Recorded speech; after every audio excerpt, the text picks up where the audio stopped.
Good afternoon, everybody, and welcome to Riddick's Journey. If you're new to the channel, please go and like, comment, subscribe, get that little bell, tap on it, get notifications for posts. Just hanging out today. Happy Memorial Day, everybody. It's a beautiful Monday, kind of humid, breezy, overcast, but we're hanging out with Riddick, just a little daddy and Riddick time. Mommy's getting ready to go to the store. This little boy likes his field. Say hi, buddy. Look, he said, Daddy, let's go. We're walking. Come this way. You, buddy. Be a good boy. Come this way. So, yeah, we come out to this field here. This is the field across the street from our house that I always talk about. Riddick loves it. This is at the church across the street. It's called First Congregational Church. Pretty little apple tree here. And a happy little man. Sorry about the wind, guys. I'm trying to cut my phone right now. I haven't gotten the right SD card for the camera yet. The last SD card I bought was a high definition video one for long videos in high def. However, it worked in the camera on my computer. It wasn't compatible. It won't allow me to transfer files over, so I'm still stuck filming on my Samsung 9, which is fine. Whatever does the job for right now. We're just starting out. But this little man is so excited to come out. He's so happy, huh?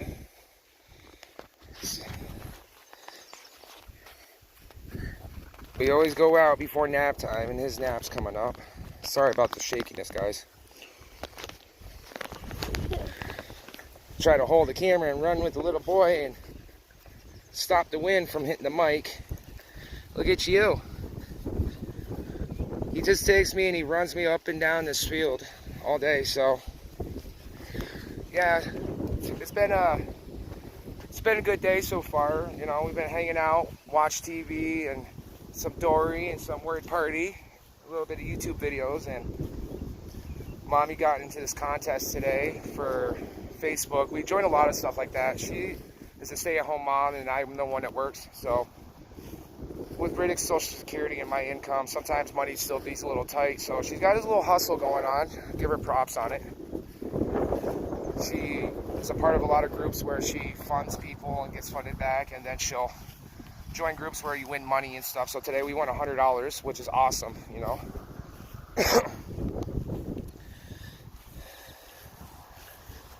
It was a good night last night.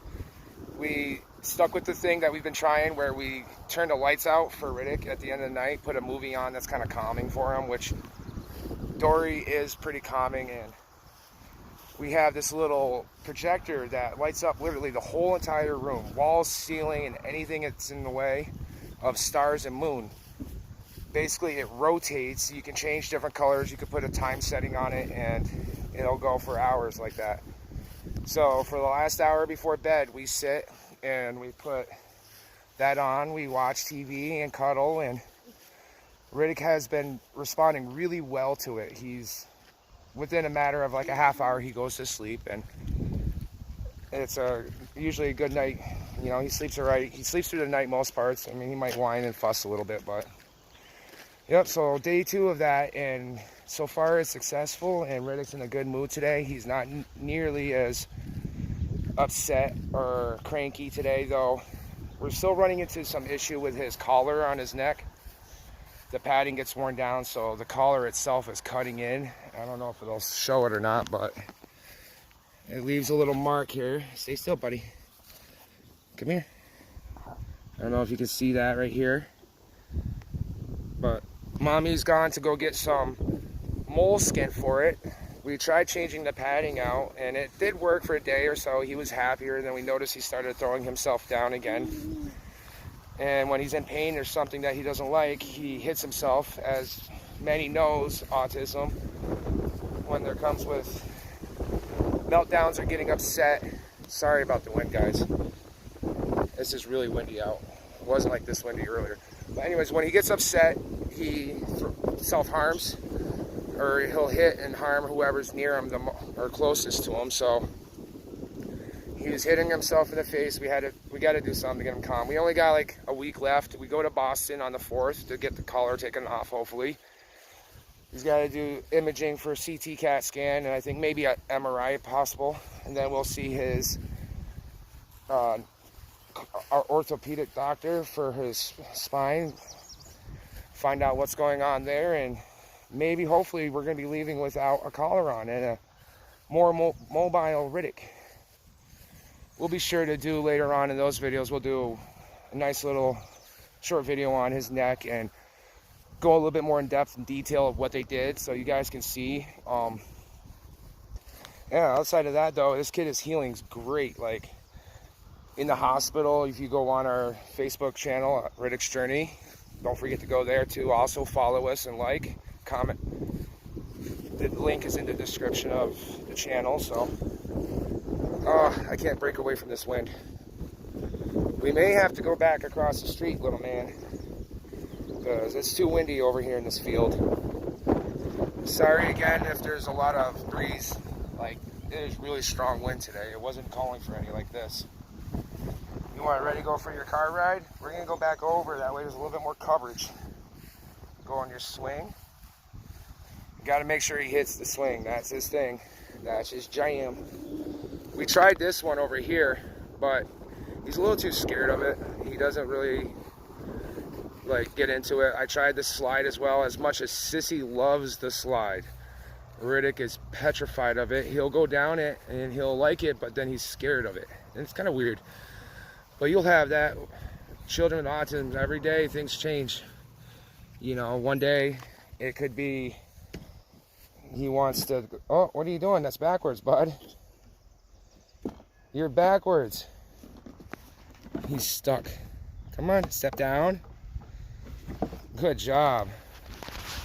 Sorry about that, guys. Whoa. Hit beep, beep. Go beep, beep. Beep, beep, beep. I wish I knew how to turn this camera around while recording, but I guess I can just deal with it. Oh, I can't win with this wind, man. I know. I'm not the greatest vlogger. I'm trying, though. I'll get better at it. I'll figure it out. It wouldn't be such a problem if I had my camera working right now. It has a nice little mic with a muff guard on it for wind. Someone's a happy boy. It might get a little loud.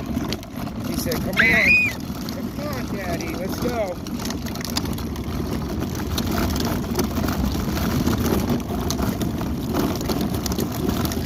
Never met a child who loves to go outside as much as this one does. And it could be freezing cold or not, but we have to be super, super careful, like as how hot, how cold it is outside, because he has a very high threshold for pain, whether it's cold or hot or physical pain, and he won't even know. The only time things really seem to bother him when it has something to do to his neck. And even then, though, it's hard telling if it's just uncomfortable or if it's pain or not, but he usually tells us by his little meltdowns and throwing stuff.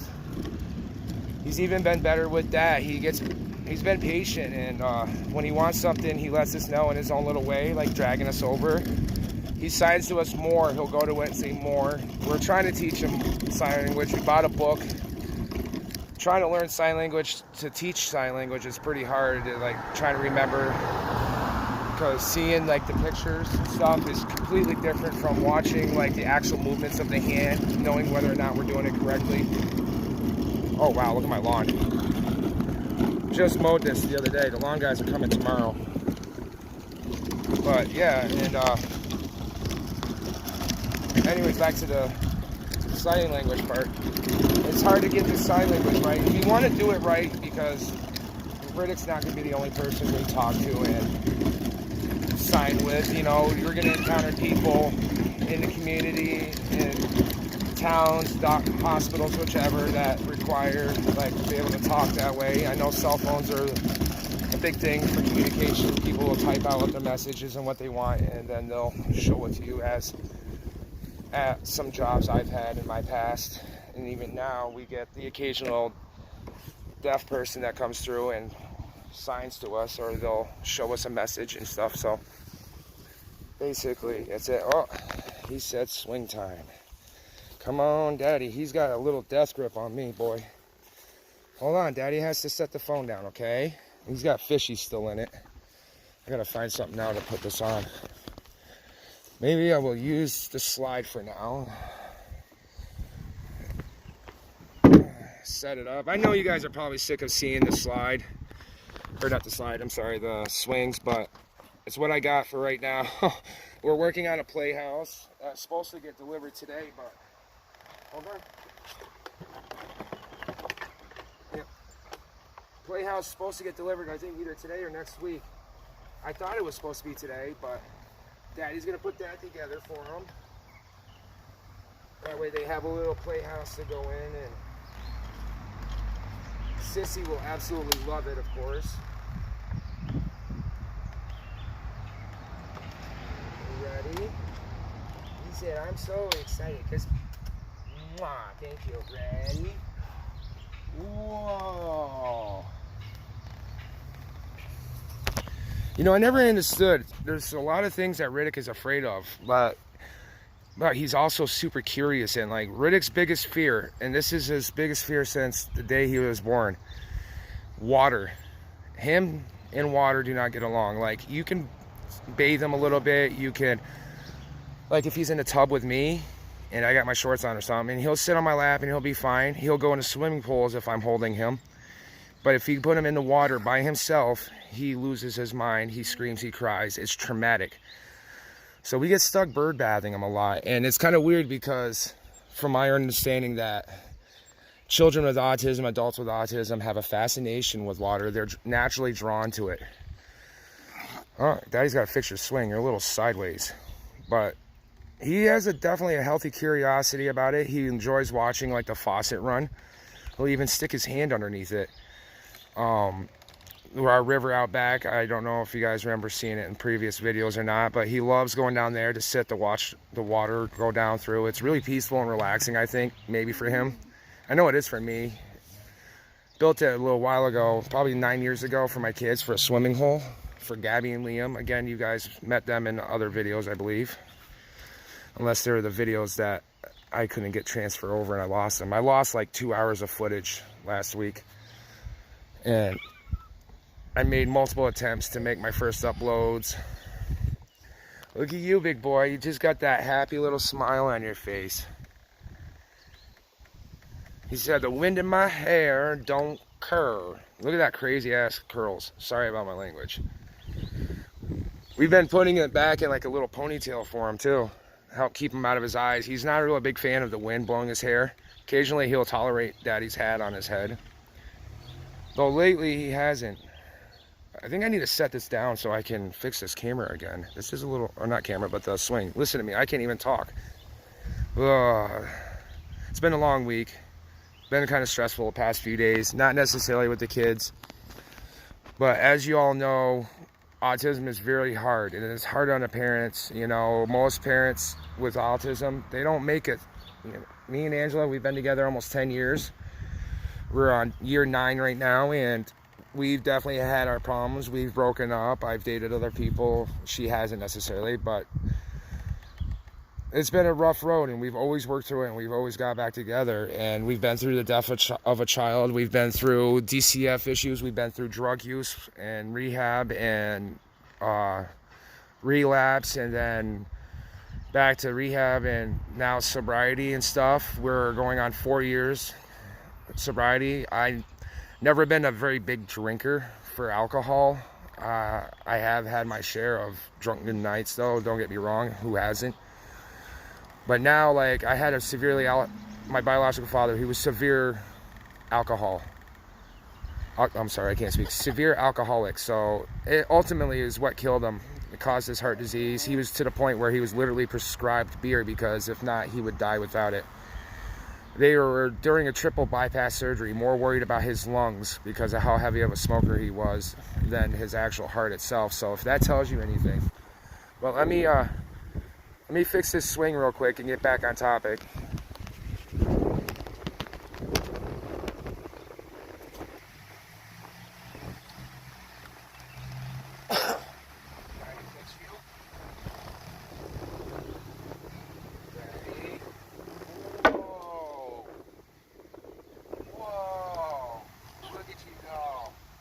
As I was saying though, with autism in couples, most don't survive and make it. Like, if the percentage of people that break up or get divorced is really high. I can get you guys numbers later on the statistics of that, but it takes true strength and it takes true love and commitment and determination to get through every day with children with autism.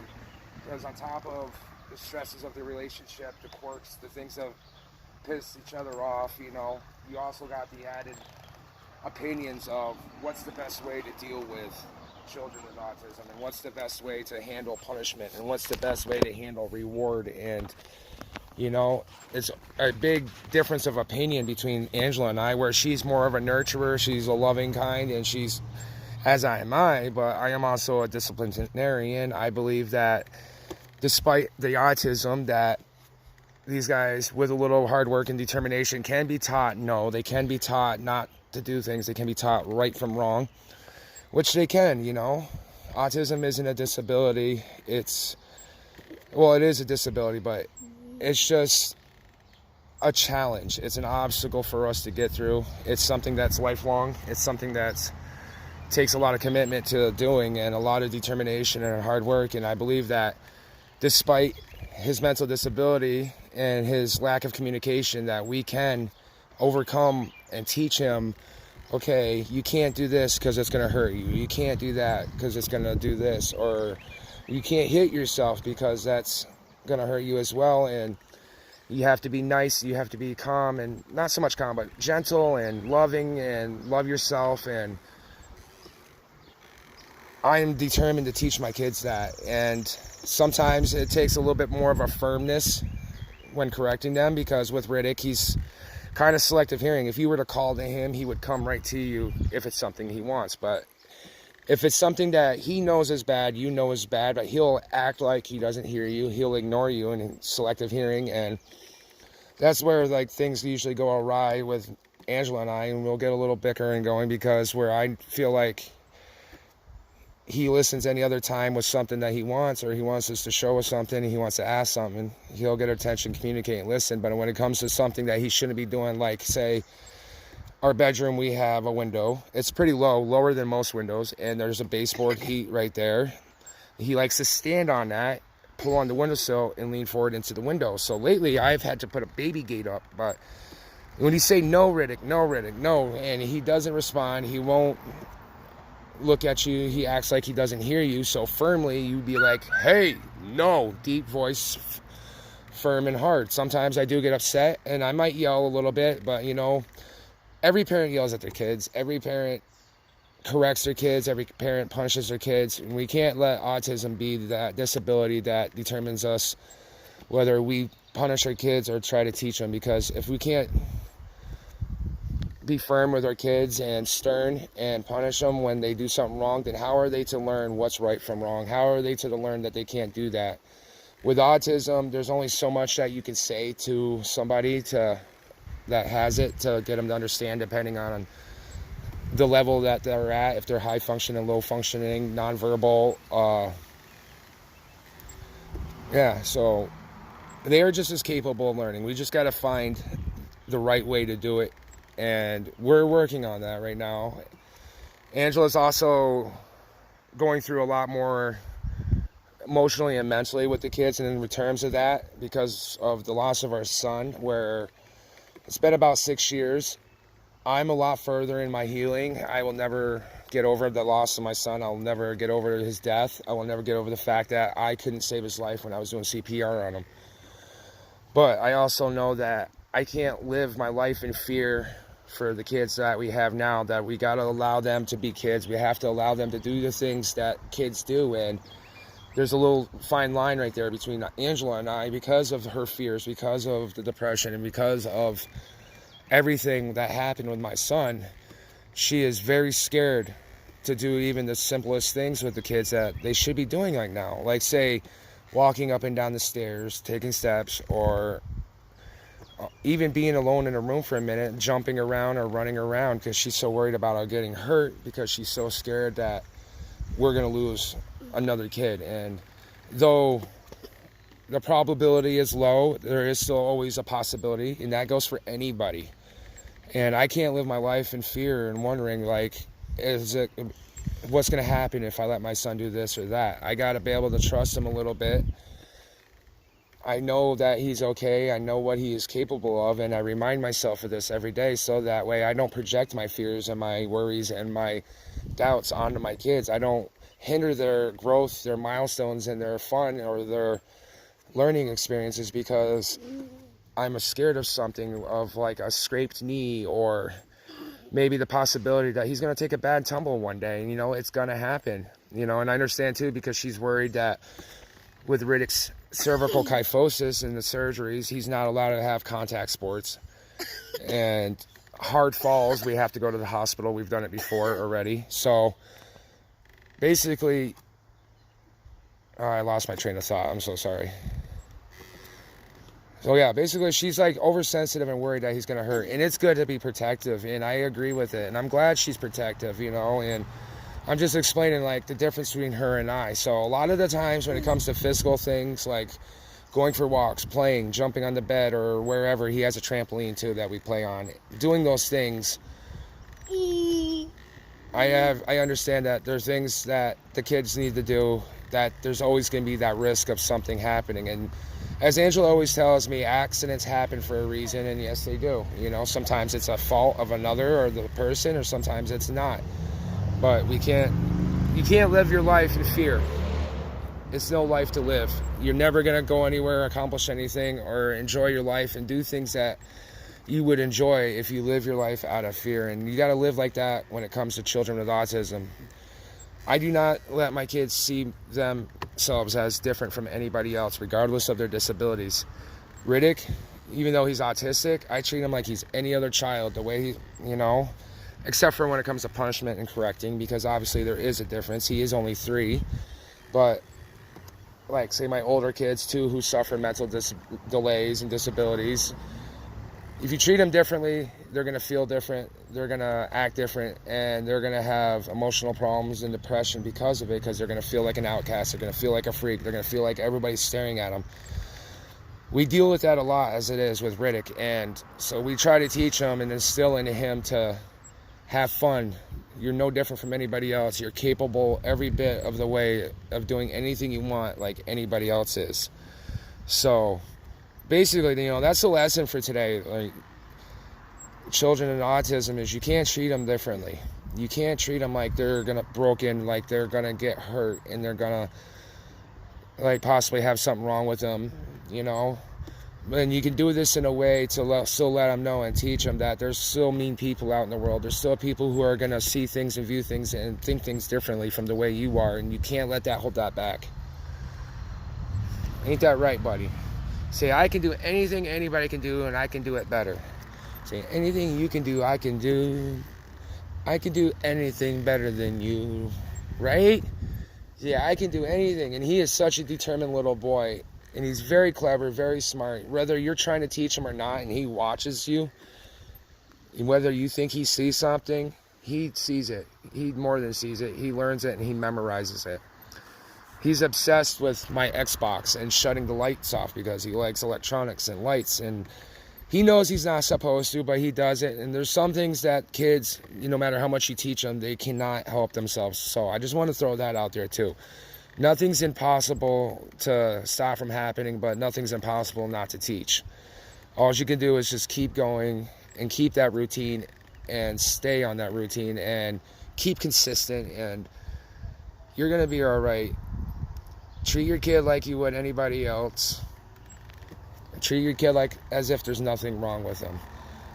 Obviously, stay in the bounds and the means of what they're capable of doing, but challenge them. Don't make it easy for them. Make it a little harder. Make them work for it. You know, they're going to throw fits. They may not like to do things. There's a lot of things Riddick doesn't like to do that we get him to do, but he'll eventually do it. And then after so long, he learns it and he has fun, and then we turn it into a game. We actually did that with Winter. Riddick is a little harder, but he picks up toys, and if he doesn't want them, he literally chucks them across the room, or half the toy boxes are under the bed because he throws them, whereas Winter was starting to do the same exact thing.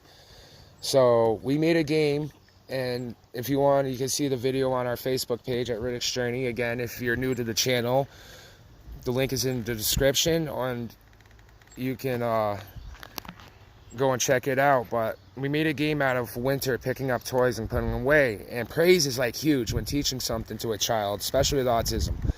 When they do something right that you're teaching them and they grasp it, and that first time you do it, it is so key to make the biggest ordeal out of it. Clap your hands. Go, yay, yay, Riddick, wee. Like, make them feel like they just did the biggest thing, that's the most proudest thing ever in the world. And they're going to want to do that again. I spent 10 minutes with Winter doing this, and now she runs around the room picking up the trash. She puts the trash with the trash. It might not be in the trash, but she'll gather it and she'll put it together on the bed, and she knows what's what too. She goes around and she'll pick up clothes and put them where they go, whether they're dirty or clean. She still pairs them up, and her toys go in a toy box. And she's the type that likes to organize. She'll take things that are similar or alike or in a set, and she lines them up on the windowsill or on tables. You know, if you see on Facebook or if you look up videos a lot, you'll see children with autism like line up cars down the road, like a huge line, and there'll be all like by color or by shape or by size. And Winter does the same thing, but with her little people figurines and her little dinosaurs and things like that. Winter is organization and Riddick is chaos. But whereas some things are different too, where every night I make the kids' beds before we put them in it, and Riddick will come over and help me do it. He keeps his bed nice and made throughout the night. He sleeps in it. But whereas Winter, I'll make her bed, and then she will go and tear it apart. But we're gonna start to bring this to a close now, and I really appreciate everybody who supports us. We really appreciate everybody who follows us on Facebook, who follows us here, comments and likes, and you know, they're involved with us, and they're involved, and we want to be involved with you too. We will respond to messages, we will respond to comments as best as we can, even when we get more followers. We're trying to set a goal right now, get 1,000 subscribers on YouTube, and we're trying to hit 1,000 followers on Facebook. Again, if you're new to this channel, please like, comment, subscribe, hit that bell, get post notifications. Come over to Facebook, join us over there at Riddick's Journey. Also, we are on Instagram as well at Riddick's_journey. We hope to see you then, and we hope to be able to talk to you guys and answer any questions that you may like or want, and we will see you next time. Say bye-bye. Say bye-bye. Say bye-bye.